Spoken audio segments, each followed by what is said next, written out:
Dr. Shayna. Dr. Shayna Lewis. Dr. Shayna D. Lewis. Dr. Shayna Lewis. Oh, Dr. Shayna D. Lewis.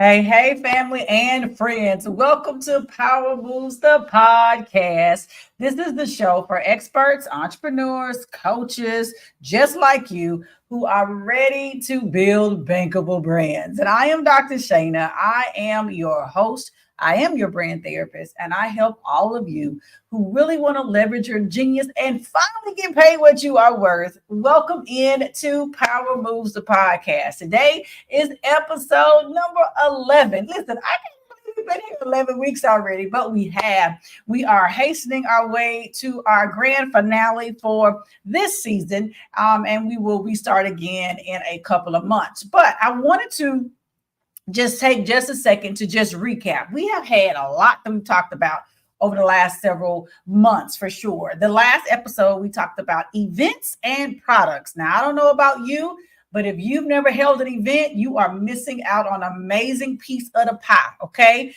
As an expert, as an entrepreneur, as a coach, you are missing out on the opportunity to truly not only just serve that one-to-many, as I've been talking about, instead of one-to-one, but also increasing not only your impact, your influence, but of course, your income. So today we're going to have a conversation about something else. It's another area that I really believe many of us are literally sleeping on, and not anymore. Not on my watch, because we're going to deal with it today. Course creation. Now, how many of you have ever taken a course? You found something you were interested in, you clicked on it, you paid, I don't know, 47 bucks, 97 bucks, 197, whatever it might have been for it, and you just took it whenever you wanted to. That's the power of online courses. So we're going to deal with today the power of online courses, the benefits of you actually offering them, in addition to not just the benefits, but how do you create one? And then how can you market it and get folks to buy the course that you are selling? So get ready, get your pen, get your paper. You might even want to get you some tea and some snacks, because welcome into this episode of Power Moves, the podcast. All right. So one of the things that I know, and we've been building this whole time. So if you've been with me and you get to this episode, this is going to make a lot of sense, because one of the greatest important pieces of having a course is having built your foundation. So if you have not seen my other episodes where I talked about building a brand, starting from the bottom, telling your story as part of your brand, all of that, go back to the beginning.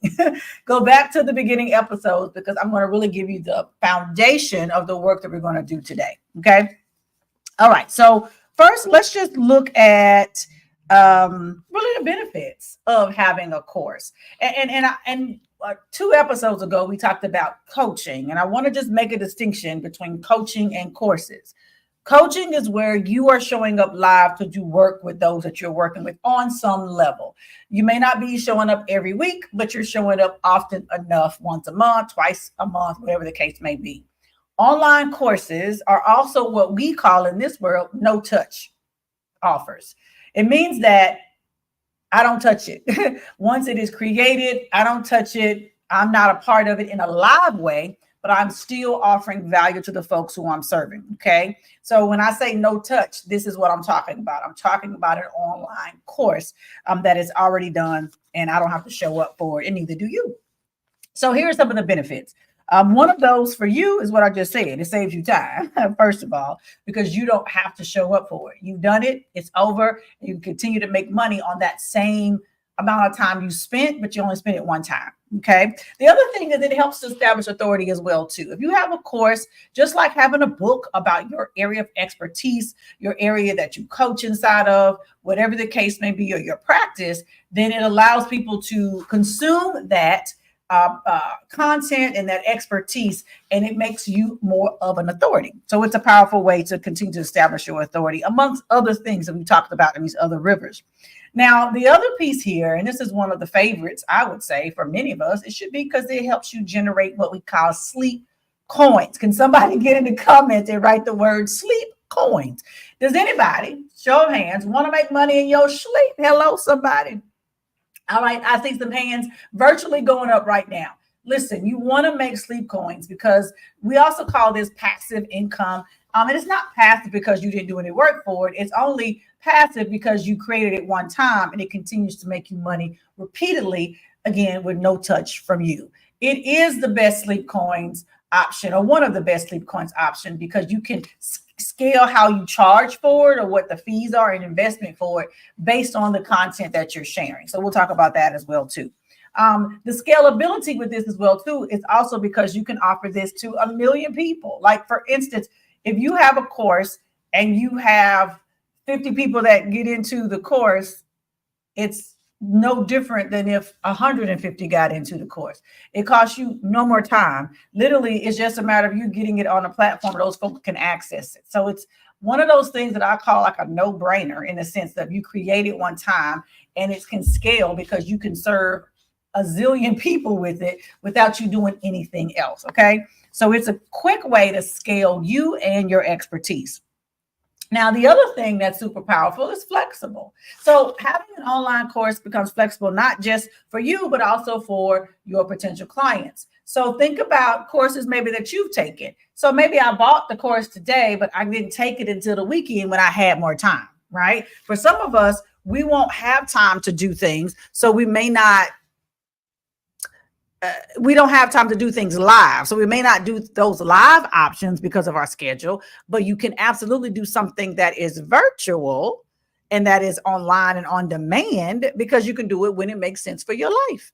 So it's really a great option for folks who want to spend time with you and learn from you, but they cannot attend your live events, okay? Or other things that you may do live. So it's a great way to be flexible. For you, the flexibility just really shows up. You flex the time you created. Once it's created, it's done. You don't have to revisit that again, unless you want to redo it, update it. You got some new content you want to put in it, which you could do that over time, but you wouldn't need to do that all the time. Maybe once a year, perhaps you do that if you wanted to. There's some things that stand the test of time, and once it's done, it's amazing.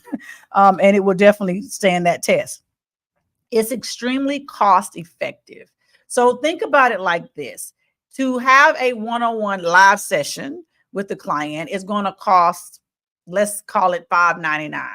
To get your online course and have you teach them at their leisure on demand may only cost them $97. I'm just throwing out numbers. The difference in cost is significant because, number one, it's no touch. You don't have to show up for it. They can do it when they want to. And really, in the course world, you're looking for numbers and volume. That's how you generate the income, is the volume. So you don't have to charge $5.97 for one course. If you choose not to, you can charge less and get volume, which gets you to where you want to go, because it costs you no more time at all. Now, I'm not saying that there's some of you who may have a course that absolutely can be valued at $5.97. It can. And a one-on-one session with you may be 2 or 3 times that amount. I'm just using these numbers as examples. Okay. Now, the other thing here, it is a long-term asset. I alluded to this earlier. Why is it a long-term asset? Because once it's done, and it's still valuable. If you want to update it, you can. But again, there's some things that are long-term.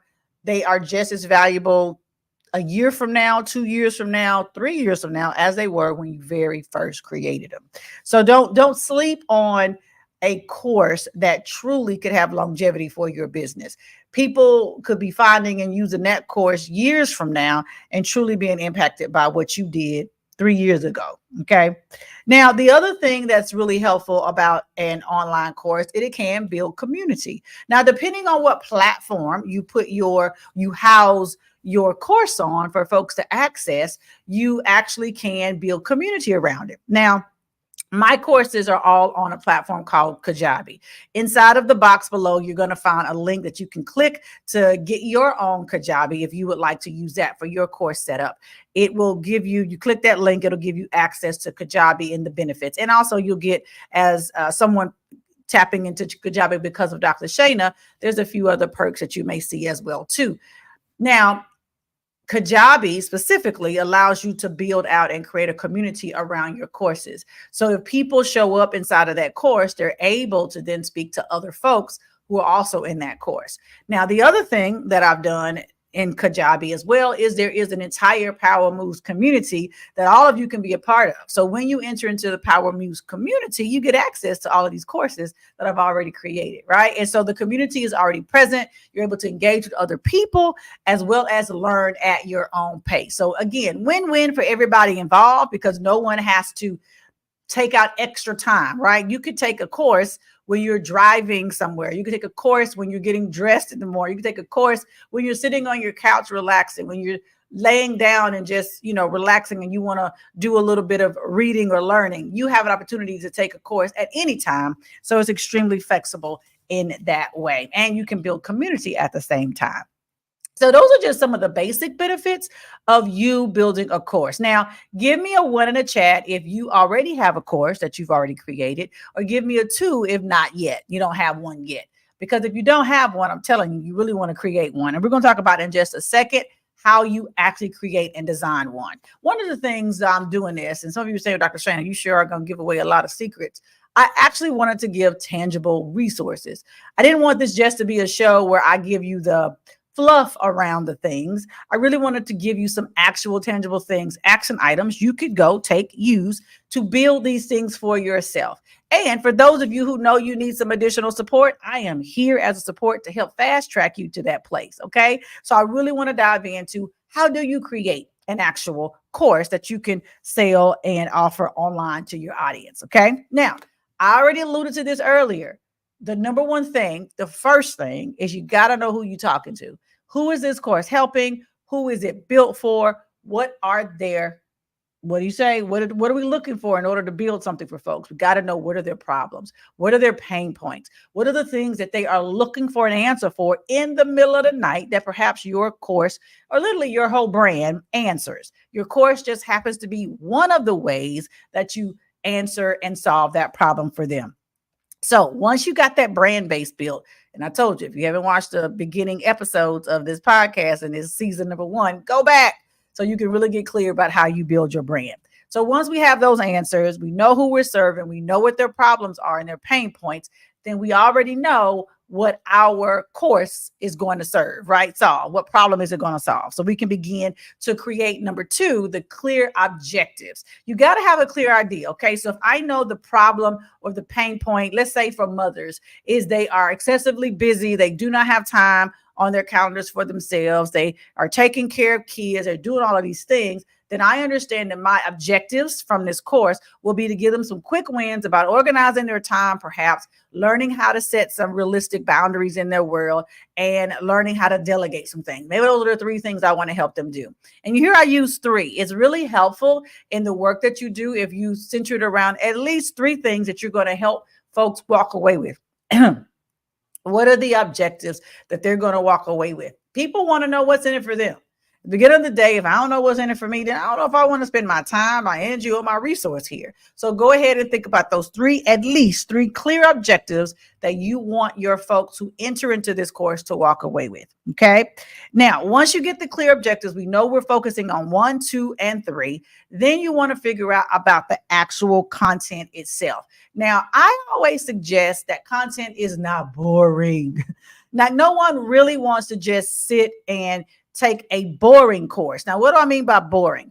I'm not saying that you're not doing videos, because you absolutely are, but you can mix it up. You can have a combination of videos, a combination of quizzes. You can also have worksheets and things like that. Now, if you are like me, a very animated person, your video may be plenty, but there's some who may not be as, because I'm a little extra sometimes. So I know on camera, it's not boring at all, right? And so you just need to make sure that it's engaging. So we call it edutainment, which means you're educating people, but you're also entertaining them because you got to keep their attention, if you will. Our attention spans are literally 5 seconds. If you've made it to this part of the episode, you are amongst the few that actually have an attention span greater than 10 minutes. Okay.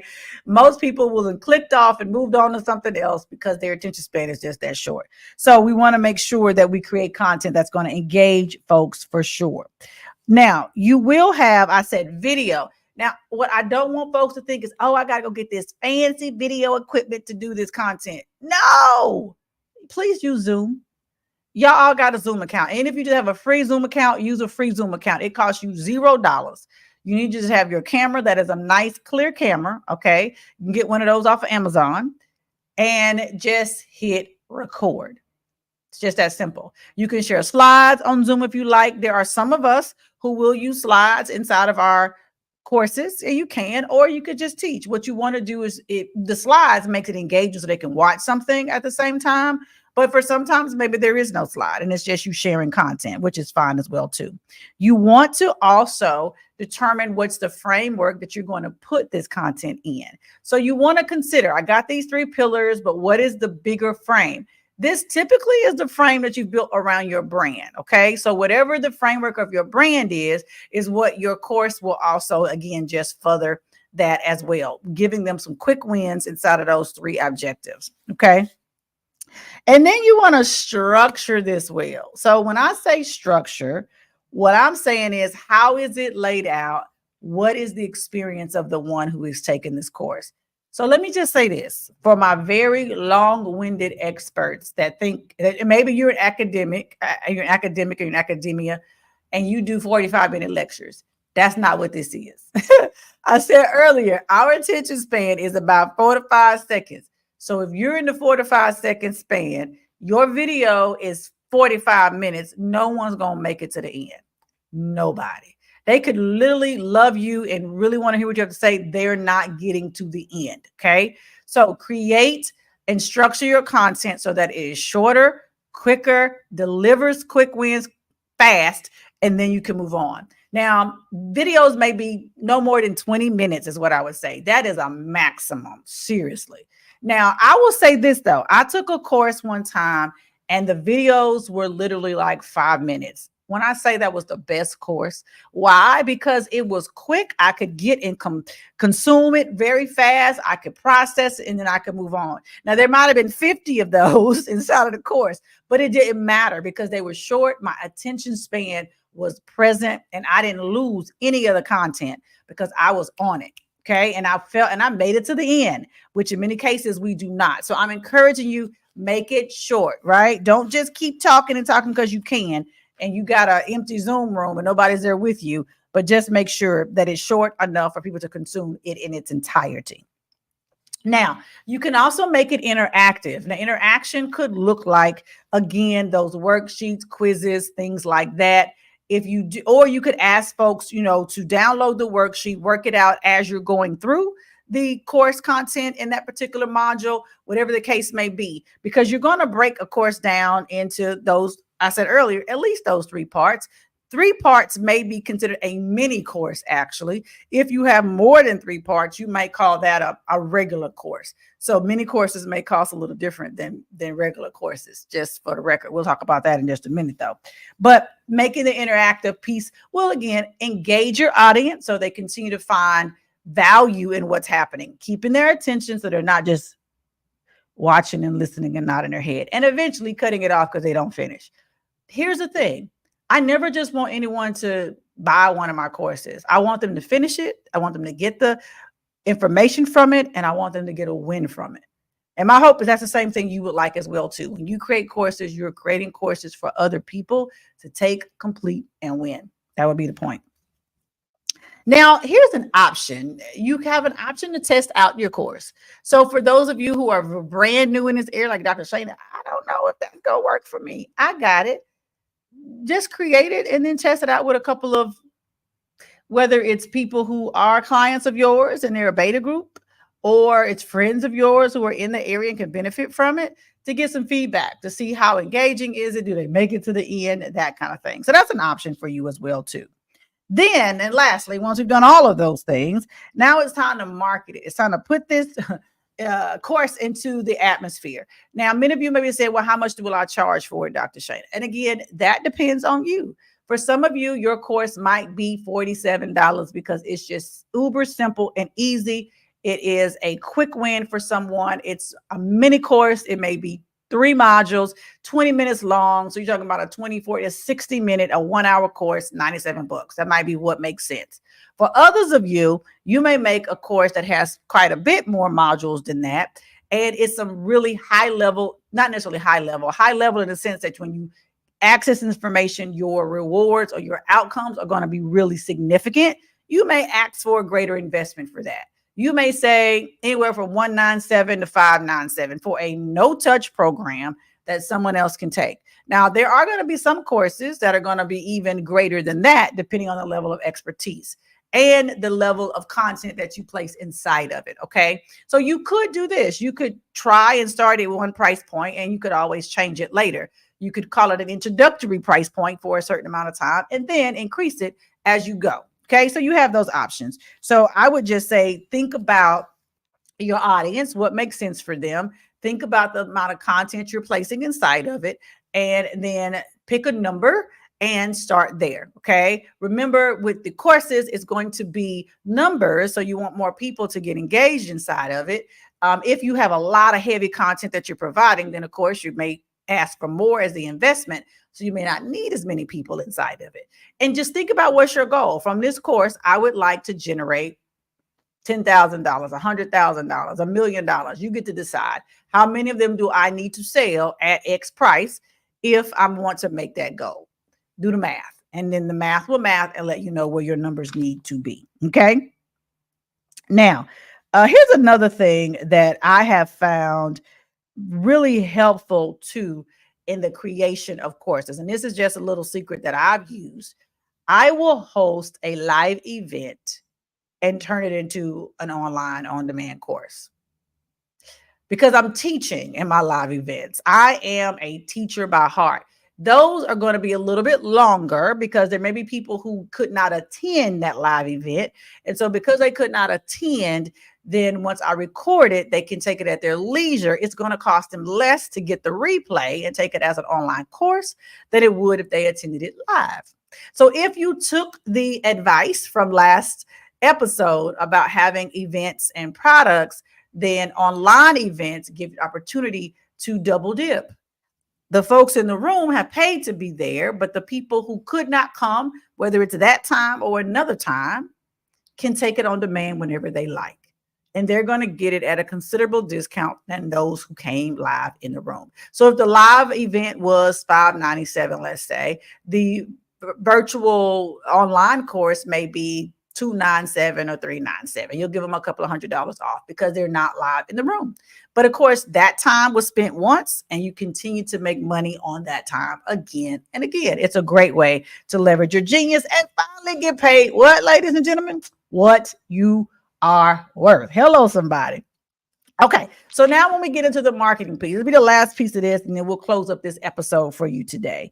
One of the ways that I market courses, one is when I'm doing a live event or I'm speaking at a live event and I have a vending table, an offer that I may make at that table could be for an online course, a no-touch course. I will offer that online course with a breakthrough call with me, and they can watch the course, and then we can have a conversation about what their greater needs are. That allows them to get a feel for Dr. Shane a little bit more, and then we can talk about it to see what other needs they may have to determine, hey, maybe I can help them with some other things that they need beyond just the course. Okay. And so I'll give it I always call it a conference or seminar discount. And you could, maybe it's $197, $147, whatever the case may be, as a discount at that particular event. And then you get a chance to talk to them on a call, and you can go further from there. It's one way for you to gather greater clients, for sure. Another marketing place is social media.